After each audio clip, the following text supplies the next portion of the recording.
नमस्कार, हमारा नाम है समरीन और आपने देखना शुरू कर दिया है लाइव सिटीज। क्या सरकारी नौकरियों में भर्ती की प्रक्रिया को बीच में बदला जा सकता है? इसको लेकर के बीते दिन सुप्रीम कोर्ट का सुप्रीम फैसला भी आया था, जिसके बाद से बिहार में बीपीएससी टीआरई 1.0 और बीपीएससी टीआरई 2.0 की चर्चा भी तेज हो गई है। तो आज हम इसी मुद्दे पर सीधी बातचीत करेंगे सीनियर जर्नलिस्ट अरुण पांडे जी से। सबसे पहले बहुत शुक्रिया धन्यवाद आपको जी। अरुण जी, सबसे पहले तो हम आपसे जानना चाहेंगे, समझना चाहेंगे कि बीते दिन सुप्रीम कोर्ट का कौन सा सुप्रीम फैसला आया है? ये सुप्रीम कोर्ट का फैसला की चर्चा करें, लेकिन जिस संदर्भ में आपने टीआर 1 और टीआर 2 की चर्चा कर दी अपनी प्रारंभिक संबोधन में, तब तो लगता है कि गड़ा मुर्दा को ही उखाड़ना पड़ेगा। सुप्रीम कोर्ट का पहले ही फैसला था। अभी तो 7 नवंबर को चीफ जस्टिस वाई चंद्रचूड़ ने जाते जाते, अब वो तो आज रिटायर हो रहे हैं, आज उनका लास्ट वर्किंग डे है, और कल लास्ट फैसला जो उनके कोर्ट में उनकी अगुवाई वाली बेंच में जितने संविधान पीठ की जो अध्यक्षता कर रहे थे, सब लंबित इधर 5-6 बड़े बड़े फैसले लिए, बड़ा बड़ा केस का। उसी में एक 7 नवंबर का केस आया, और 7 नवंबर का फैसला क्या था? राजस्थान में वो 2013 का एक केस था। और 2013 के केस में था कि सरकार ने विज्ञापन निकाला, वो रिपोर्टर्स की बहाली का विज्ञापन था, और उसमें था कि जो भी अर्हता तय की गई थी उसमें रिजल्ट करने के बाद उसका क्वालिफाइंग मार्क्स 75% कर दिया, जो पहले नहीं था। तो अब इसी को लेकर चैलेंज किया सुप्रीम कोर्ट में। अब वो मामला, इसके पहले भी सुप्रीम कोर्ट का एक फैसला था कि भाई आप कोई एडवर्टीजमेंट कोई गवर्नमेंट करेगी तो उसमें एडवर्टीजमेंट के बाद उस एडवर्टीजमेंट में जो भी शर्तें होती है, आप जब एक बार प्रोसेस शुरू कर देते हैं तो बीच में कोई बदलाव नहीं कर सकते हैं। हाँ, उस विज्ञापन में ही यदि आप ये उल्लेख कर दें या आपका कोई जो नियम बना हुआ है कि आप उसमें कर सकते हैं, वो भी कोई मेजर नहीं जो आप विज्ञापन किए। देखिए, कोई विज्ञापन जब होता है तो अभ्यर्थियों के लिए एक अवसर मिलता है, तो स्वाभाविक रूप से समान रूप से सभी अभ्यर्थी हैं उनको अवसर दें। बीच में कुछ ऐसा आप डिसीजन ले लीजिए जिससे कि आपके उस बदलाव से कुछ अभ्यर्थी वंचित हो जाए, तो ये करने की छूट अच्छे खासों को लाभ हाँ, हो जाए। तो इसी करने की मनाही है, मोटा मोटी ये बात है। सुप्रीम कोर्ट ने जो 7 नवंबर के कॉन्स्टिट्यूशन बेंच का फैसला आया, वो बिहार सरकार के लिए और पूरे देश भर की जो राज्य सरकारें हैं या केंद्र सरकार के लिए भी आई ओपनर है। एक तो ये मनाही भी है कि ऐसा नहीं करना चाहिए। अब बिहार सरकार के लिए जो आपने टीआर 1 और टीआर 2 की बात की है, बिहार सरकार को तो मैं देखता हूँ कि वर्किंग में एक आदत सी हो गई है कि पहले कोई नीति बनी, फिर बीच में बदलाव हो गया, कोई विज्ञापन छप गया और बीच में कई शर्तें बदली जाती है। सबसे पहले टीआर 1 और टीआर 2 उसका ताजा उदाहरण है बिहार। ताजा उदाहरण है, लेकिन हम आपसे थोड़ा ये भी समझना चाहेंगे अरुण जी कि इस पूरे मामले की शुरुआत कब और कैसे हुई थी? माजरा क्या था, मसला क्या था जिसको लेकर के सुप्रीम कोर्ट ने बीते दिन सुप्रीम फैसला सुनाया? ये सुप्रीम कोर्ट का फैसला, मैंने आपसे कहा कि राजस्थान का फैसला है जी। तो राजस्थान का फैसला है, और उस फैसले में किसी ने चैलेंज किया था। टाइपराइटर के हाँ, पोस्ट के। टाइपराइटर के लिए वही कहा। जी। तो उसके लिए फैसला आ गया कि उसमें जो चेंज की थी स्टेट गवर्नमेंट, तो अभ्यर्थी वहाँ कोर्ट गए थे। पहले तो हाई कोर्ट गए होंगे, फिर सुप्रीम कोर्ट गए, हाई कोर्ट से पक्ष में फैसला नहीं आया होगा, या सुप्रीम कोर्ट फिर सारा सरकार गई होगी, जब उसके पक्ष में फैसला नहीं आया था तो सुप्रीम कोर्ट ने बजाबता कह दिया कि भाई गवर्नमेंट कोई अधिकार नहीं है किसी एजेंसी कहीं भी कि आपको एडवर्टीजमेंट करते हैं तो बीच में प्रोसेस के बीच में बदलाव कीजिए। प्रोसेस के बीच में आप बदलाव नहीं कर सकते हैं, यानी कि आप साफ साफ यही कह रहे हैं कि you can not change the rule of the game when the play has begin, यानी कि खेल के बीच में नियम में तब्दीली नहीं हो सकती। यही तो है ही, ये बिल्कुल अस्थाई भाव का है। खेल में तो अभी ये फॉलो हो रहा है, अब खेल के मैदान में जाएगा तब तय होने लगेगा। जो पहले से प्रोसीड्योर तय है, जो नॉर्म्स तय है कि तो इसीलिए मनाही है। इसी तरह से अब वो गवर्नमेंट जॉब्स में भी इसी तरह से किया कि आप कोई एडवर्टीजमेंट निकालते हैं, उसमें आप चेंज बीच में कोई प्रोसेस में कोई शर्त में नहीं कर सकते हैं। नहीं कर सकते तो अभी जो किया है तो स्वाभाविक रूप से राजस्थान सरकार में जो किया गया उस फैसले को, तो वहाँ तो जो 13 साल पहले आप 24 में ना बात कर रही हैं, 7 नवंबर हम्म, 2024 को सुप्रीम कोर्ट का फैसला आया। जी। तो ये तो उसका भूतलक्षी प्रभाव से लागू होगा।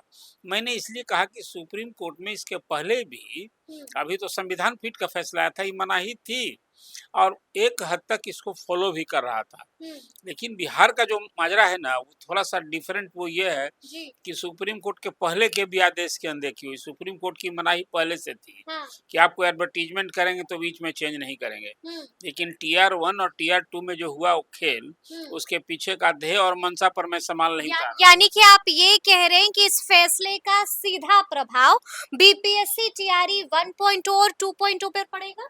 नहीं, प्रभाव अब नहीं पड़ेगा। देखिए, वो एक आईना दिखाने वाला बात है। जी। सच पूछिए, किसी ने चैलेंज नहीं ना किया है टीआर 1 और टीआर हम्म, 2 में जो शर्तों में बदलाव हुआ है। मुख्य बदलाव देखिए, उस समय हम्म, मुख्यमंत्री नीतीश जी। कुमार को समय रहते, खासकर उस समय राजद साथ में था, हम्म, तो शिक्षकों की बहाली हम जल्दी करें और एक प्रॉमिस कर दी थी सरकार कि हम 5 लाख नियुक्ति करेंगे। तो अब वो प्रॉमिस को जल्द से जल्द पूरा करना था। तो यही ना एक पॉलिटिक्स आज हो रही है राजद की ओर से कि 17 महीना बनाम 17 साल। 17 साल, तो जी। इस शिक्षक की नियुक्ति का जो मसला बहुत तेज हुआ, शिक्षा मंत्री राजद के जिम्मे था। हम्म, भले वो चंद्रशेखर शिक्षा प्रोफेसर मंत्री, हाँ, जो चंद्रशेखर, प्रोफेसर जी। के साथ जो भी ट्रीटमेंट हुआ एक अलग विषय है। हम्म। लेकिन उसमें जल्दी-जल्दी जो हम बहाल करें तो विज्ञापन निकल के गया। के पाठक अपर मुख्य सचिव थे हाँ, शिक्षा विभाग तो के, जी। नियुक्ति के लिए बीपीएससी में दिया गया वो पहली बार। हाँ, अब तक तो बहाली बीपीएससी से नहीं ना हो रही थी शिक्षक जी, की। जी, जी। अब बीपीएससी को काम दिया गया। अतुल प्रसाद उस समय चेयरमैन थे। हम्म, अब पहला विज्ञापन निकला, उसमें सरकार और तेजस्वी भी घूम-घूम कर कहते थे कि हम जब आएँगे जॉब में तो हम बिहारी को ये देंगे, वो देंगे। पहली कलम वाली बात हाँ, अरुण पहली जी। कलमन ही ना बिहारी जी। को देंगे। हाँ। अब जब सरकार में आए तो वो बिहार की सरकार जिसमें तेजस्वी भी थे, आखिर डोमिसाइल नीति समाप्त हो गई। इस फैसला के लिए क्या तेजस्वी जिम्मेवार नहीं है? हम्म, नीतीश कुमार ने को तो उस समय प्राइम मिनिस्टर बनना था। हम्म, यही ना कहते थे लोग कि बिल्कुल। इसीलिए उन्होंने कहा कि नहीं। देखिए, उसमें एक और बात भी है। चीफ सेक्रेटरी ने प्रेस कॉन्फ्रेंस की थी हम्म, कि हम डोमिसाइल नीति जो समाप्त किए हैं उसका कारण क्या है? हम्म, ये संविधान सम्मत नहीं है। जी। ये किसी को भाषा के आधार पर, क्षेत्र के आधार पर, हम्म, जात के आधार पर या लिंग के आधार पर आप विभेद नहीं कर सकते हैं, कोई जॉब से वंचित नहीं कर सकते हैं। हम्म, इस आधार पर उन्होंने डोमिसाइल नीति समाप्त की। लागू ही किया गया था तो उस समय ये बोध नहीं था क्या? हम्म, मैं तो ये सवाल उठा रहा हूँ। बिल्कुल, बिल्कुल, बिल्कुल। और तब सिर्फ संविधान की याद नहीं याद आई? नहीं आई। जी। और उसके पहले भी देखिए ना, कोई बिहार ही नहीं, 17-18 राज्यों में डोमिसाइल नीति लागू है। हुँ, पड़ोस का झारखंड में ही देख लीजिए ना, बिल्कुल। डोमिसाइल नीति लागू है। हाँ, कुछ जगह तो प्राइवेट में भी कर दिया था और उसमें वहाँ की कोर्ट ने उसको निरस्त कर दिया। जी। वो कर दिया कि 100% क्लास 3 हुँ, तक की जो बहाली होगी ना, 100% उस जिले के लोगों का होगा, उस राज्य के लोगों का होगा। तो उसको निरस्त कर दिया था। लेकिन कुल में बिहार की जो बात आपने की है, सुप्रीम कोर्ट का जो 7 नवंबर का फैसला संविधान है। पीठ का जी। फैसला आया है, हुँ, ये सभी राज्य सरकारों के लिए, केंद्र सरकारों के लिए एक आई ओपनर है कि भाई, अब आप जो गलती कर रहे हैं ये गलती मत कीजिए। हुँ, आज कोई चैलेंज करे, जी। अभी चैलेंज नहीं है बिहार का टीआर हुँ। 1 और टीआर 2। डोमिसाइल नीति समाप्त की है, कहीं सिर्फ डोमिसाइल नीति का अच्छा, बदलाव थोड़ी हो हम गया आपसे था। ये भी समझना चाहेंगे अरुण जी कि किन-किन नियमों को बदला गया था? ये भी हम थोड़ा समझना चाहेंगे। देखिए, अभी तो मोटा क्योंकि मोटी भर्ती के बीच में कई सारे नियमों में तब्दीली आई टीआर 1 थी। में सबसे बड़ा बदलाव हुआ था डोमिसाइल नीति का। डोमिसाइल का, बिल्कुल। छात्रों में एक बड़ी खुशी थी कि उस समय 1.25 लाख 1.5 लाख शिक्षक की बहाली के लिए पहला विज्ञापन निकला हुँ, था। और हम लोग रोज कहते थे कि आज़ादी के बाद कोई एक सरकारी विज्ञापन हुँ, में 1.5 लाख की नियुक्ति होगी या पौने 2 लाख की नियुक्ति होनी थी। हुँ, ये विज्ञापन आज तक नहीं छपा था। जी। विज्ञापन निकला, इसके बाद अब उसमें कैंडिडेट ही नहीं मिले उस हुँ, हिसाब से। हुँ, हुँ, इसलिए कि शिक्षक की जब नियुक्ति होती है तो जनरल डिग्री लेकर नहीं ना होता है। उसमें आपको ट्रेंड होना चाहिए। फिर उसको पात्रता परीक्षा तो हुँ, सीटेट चाहे वो स्टेट वाली जो परीक्षा होती जी। है, उसको उत्तीर्ण होना चाहिए। ये ना है उसमें। तो ये तो पहला नियम हो गया जिसको बदल दिया गया यानी कि डोमिसाइल को हटा दिया गया।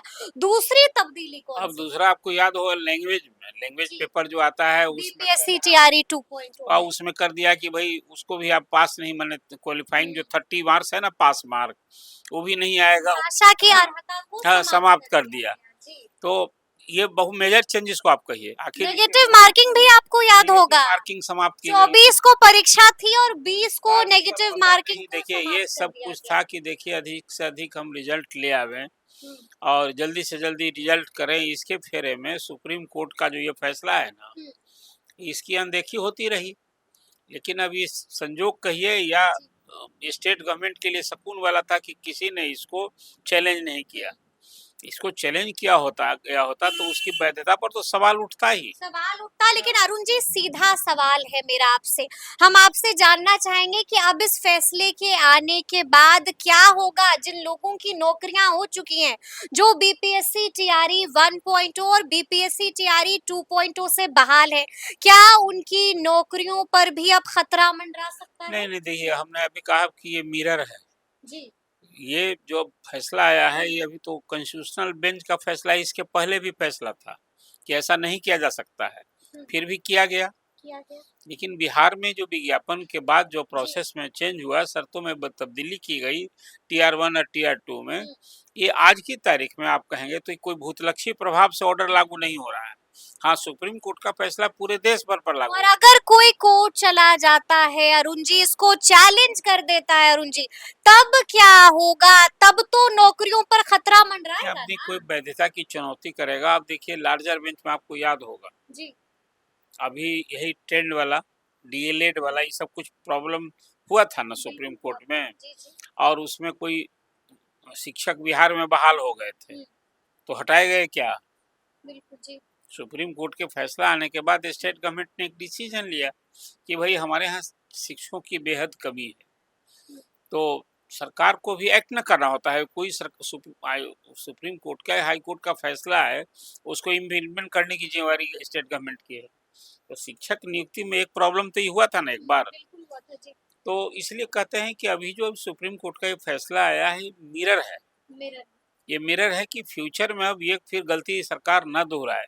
आप ठोक बजा के फुल माइंड अप्लाई करके जो भी कुछ करना है, आप एक बार शर्तों को, जो शर्त आपने हुँ, लागू की विज्ञापन आप निकाल रहे हैं, जैसे अभी चौथे चरण की नियुक्ति की का विज्ञापन निकलने वाला है ना, आप जी, जी, जी। 1,60,000 का, हुँ, और उसमें कई मांग, अभी डोमिसाइल नीति की मांग समाप्त नहीं हुई है। लोग मांग रहे हैं कि डोमिसाइल नीति, और अब जो है अब थोड़ा सा चेंज भी है। आपको हमको याद आता है किसी सम्राट चौधरी जो आज डिप्टी चीफ मिनिस्टर हैं, डोमिसाइल नीति लागू समाप्त की गई थी, तो हुँ, बढ़ चढ़ कर बोले थे और इसका बिल्कुल, इसका बिल्कुल विरोध जी। किया था। हुँ, सड़कों पर बीजेपी उतर गई हाँ, थी अरुण जी, याद लेकिन होगा आप आपको? तो जब आ गए सरकार में तो भूल गए, जैसे तेजस्वी वैसे ही भूल गए बिल्कुल। कि जब वो विपक्ष में थे हुँ, तब वो बिहारियों को सपना दिखा रहे थे। राज्य के बाहर देखिए एक बात और जान लीजिए हुँ, कि जो डोमिसाइल नीति समाप्त हो गई, इसके बाद उसका सबसे नुकसान यदि आप कीजिए तो किसका हुआ? बिहारियों का? नहीं, बिहारी का हुआ तो ही तो, आप जी। तो कानून सम्मत है भई, आप हमारे लड़के भी बिहार के लड़के बाहर जाते हैं। हुँ, उसके एक नुकसान हुआ देखिए सामान्य कोटि में। बिहार का जो आरक्षण है ना 50%, जी, वो बिहारियों के लिए है, और जो बाहर के जितने आए हैं 25,000 बाहर के अभ्यर्थी टीचर बिहार में बने हैं, तो सभी सामान्य कोटि से, वो कोई रिजर्व कैटेगरी के नहीं है।